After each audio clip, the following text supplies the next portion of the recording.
Eh bien bonjour les amis, nous retrouvons aujourd'hui l'évangile de Matthieu au chapitre 25, les versets 31 et 46. Alors il faut savoir que donc nous sommes à la fin du dernier des discours, des grands discours de Matthieu, et nous sommes dans le dernier discours qui s'appelle le discours eschatologique, un nom bien compliqué pour parler en fait de la notion du jugement dernier, qui vous savez était un sujet des plus préoccupants pour les Juifs de l'époque. Et donc c'est en fait la fin, je dirais, de l'enseignement de Jésus, puisque ensuite nous allons partir en direction de Jérusalem. Donc ça me paraît, vous allez voir, c'est un texte qui est très parlant d'ailleurs. Nous l'avons déjà un peu abordé quand il s'agit de parler du prochain. Vous vous souvenez que le prochain n'était pas forcément la personne la plus proche, mais plutôt, dans le terme de Jésus, la personne qui a le plus besoin de nous, et donc voilà. Alors,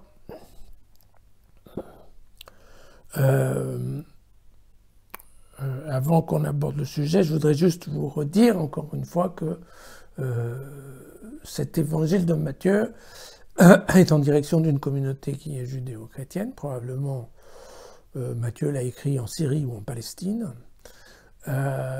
C'est une communauté qui vit d'une part le rejet des juifs orthodoxes parce qu'ils ont abandonné un certain nombre de rites. Et donc typiquement, bien les juifs orthodoxes ont dit non, la chrétienté n'est pas une filiale, n'est pas une descendance automatique de la religion juive, donc ce sont des gens à part. Les premiers témoins de Jésus ont disparu, puisqu'on se trouve aux alentours de l'année 80-85, donc bien entendu, il n'y a plus personne pour nous parler de vive voix de Jésus.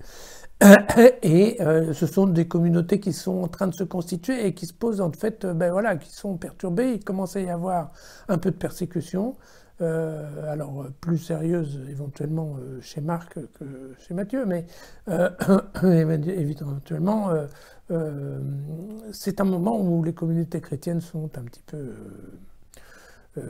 en balance, et je pense qu'il est important pour Matthieu de redonner un certain nombre de lois, d'indications, de façon à ce que la communauté se stabilise et devienne pérenne. Alors, qu'est-ce qu'il nous est raconté? Il nous est raconté la chose suivante. Quand le Fils de l'homme viendra dans sa gloire, accompagné de tous les anges, il siégera sur son trône de gloire.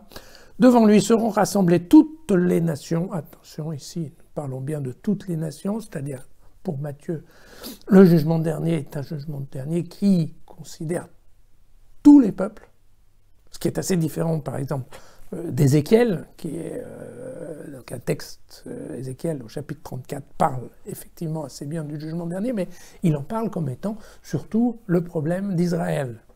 Ézéchiel n'a jamais dit que le jugement dernier c'était pour tout le monde, donc ça c'est une nouveauté, d'accord? Et il séparera les hommes des uns des autres comme le berger sépare les brebis et les chèvres. Il placera ses brebis à sa droite et les chèvres à la gauche. Alors le roi dira à ceux qui sont à sa droite, venez, les bénis de mon Père, recevez en partage le royaume. Et c'est là où ça commence à être compliqué, car le roi donne des détails, car j'ai eu faim et vous m'avez donné à manger. J'ai eu soif et vous m'avez donné à boire. J'étais un étranger et vous m'avez recueilli.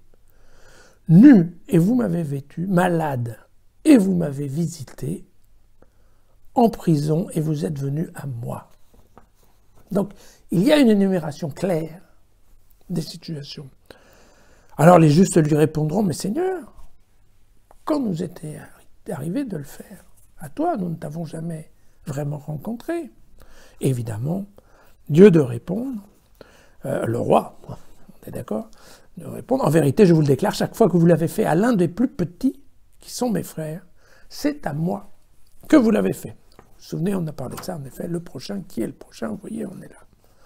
Et alors, bien entendu, il dira à ceux qui sont à sa gauche, allez-vous-en loin de moi, maudit au feu éternel, qui a été préparé pour le diable et pour les anges, car j'ai eu faim et vous ne m'avez pas donné à manger, papa. Et alors eux aussi répondront, mais Seigneur, quand nous est-il arrivé de te refuser tout cela?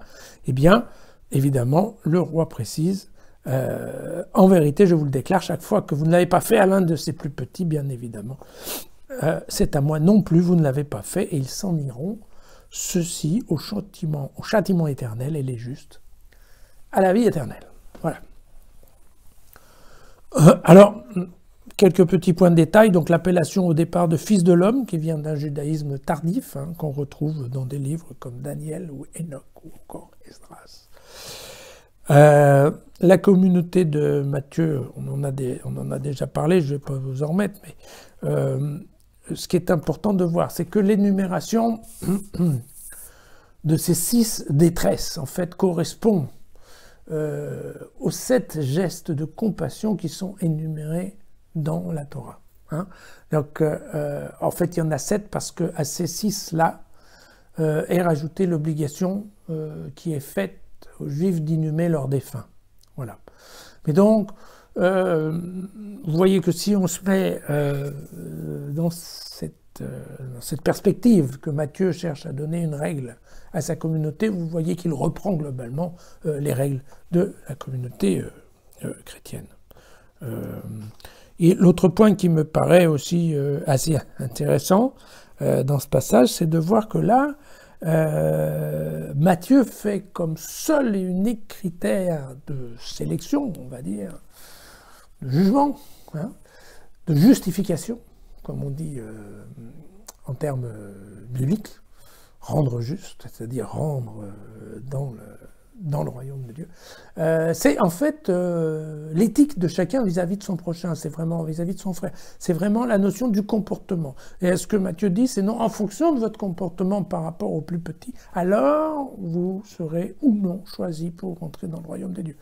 Et là, contrairement à d'autres sujets, par exemple, je me rappelle d'un évangile de Marc qu'on a vu il n'y a pas très longtemps, vous savez, sur la question de la richesse, où Marc nous disait, oui, mais bon, pour les riches, ça va être difficile pour eux de rentrer dans le royaume des dieux, plus difficile, vous vous souvenez, qu'au chameau de rentrer dans le chat de l'aiguille, eh bien, il y avait toujours la possibilité qu'à la fin, c'est Dieu qui choisit, vous vous souvenez, la justification, en fait, par la grâce, c'est-à-dire que c'est, ok, peut-être vous n'êtes pas parfait, mais lui, Dieu, il a vu la pureté de vos intentions, la pureté de votre cœur, et donc il va vous prendre avec les bonnes brebis. Et donc, ici, très clairement, ça n'apparaît pas. Pourquoi ça n'apparaît pas? Tout simplement parce que Matthieu cherche à tourner sa communauté vers une communauté efficace, qui a un rôle effectif dans la société de façon à lui donner une certaine pérennité. Il ne veut pas que sa communauté devienne purement une communauté spirituelle qui se voue à un culte, parce que ça, il sait très bien que dans cette période d'instabilité, ça va foirer un jour ou l'autre, parce que c'est très bien de dire les Écritures, mais il y a un moment où de toute façon, les gens vont plus tellement y croire, parce qu'il n'y aura plus les témoins, que toute la famille de ceux qu'ils ont abandonnés, les Juifs qui sont restés Juifs sont en train de les foutre à la porte et de les mettre de côté. Et donc il y a un risque effectivement d'extinction de la communauté de Matthieu. Et donc Matthieu, ce que lui il a trouvé comme solution, c'est de dire non, ok, écoutez, l'important c'est ce que vous allez faire. Voilà, c'est ça ce qui va définir. Parce qu'en effet, si vous êtes efficace au sein d'une société, alors vous serez plus reconnu et vous avez une chance un peu meilleure de rester pérenne, en fait. Voilà. Alors, je voudrais... bon, vous avez vu, c'est un évangile qui est assez clair et direct, il n'y a pas beaucoup à expliquer, tout c'est un peu clair comme de l'eau de roche. Juste un tout petit commentaire que je voudrais vous faire. J'aime pas faire de la politique, mais c'est vrai qu'on est une année d'élection en France. Et je voulais juste vous parler d'un truc qui est le petit paragraphe sur les émigrés, d'accord, sur l'étranger qui doit être recueilli. Alors, s'il y a une chose que les Juifs et ce monde de la Palestine et de la Galilée connaissent bien, c'est la notion d'étranger. Pourquoi?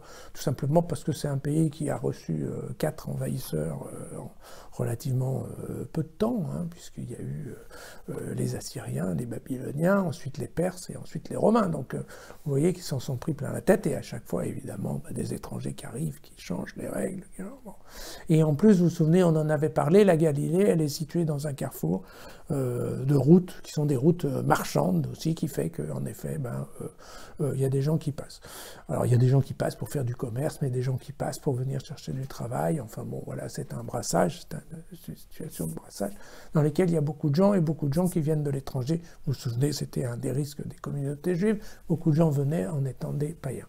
Et donc, s'il y a un sujet que Jésus connaît bien, mais que Matthieu, Luc et Marc continuent de connaître, hein, parce que ça n'a pas beaucoup changé, c'est certainement la question de l'étranger, de l'émigré. Et sur ce point-là, l'évangile est très clair. L'évangile est très clair. Et si vous voulez suivre Jésus, il faut recueillir l'émigré. Alors évidemment, accueillir l'émigré, c'est un petit peu vague comme terme. Hein. Je ne sais pas jusqu'à quel point ça doit inclure la construction de mosquées, les menus halal dans les écoles et éventuellement les horaires distingués, garçons et filles, à la piscine. Par contre, le terme « recueillir », il n'est absolument pas compatible avec des campements de fortune à Calais. Il n'est pas vraiment compatible non plus avec des barbelés un peu partout en Europe, ou aux limites de l'Europe. Et bien entendu, il n'est pas compatible non plus avec des radeaux de fortune, que ce soit en Méditerranée, que ce soit dans la Manche. Donc autant il peut y avoir de l'ambiguïté sur le terme positif de recueillir l'étranger, autant il n'y en a aucun sur la partie négative, je dirais.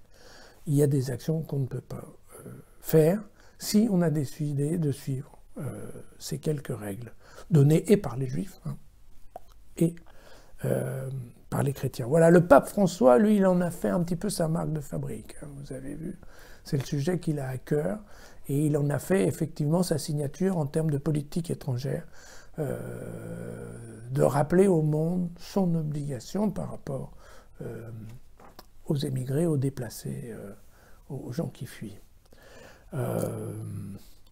Et nous, et je pense que, et nous, et voilà, je crois que c'est le moment de se rappeler ce passage hein, de la Genèse, dans lequel, c'est ça, Adam a déjà péché, et puis donc Dieu vient au jardin d'Éden, et il le cherche, et vous savez, Adam et Ève se cachent parce qu'ils savent qu'ils ont fait une énorme connerie, et voilà, et Dieu leur dit, où es-tu?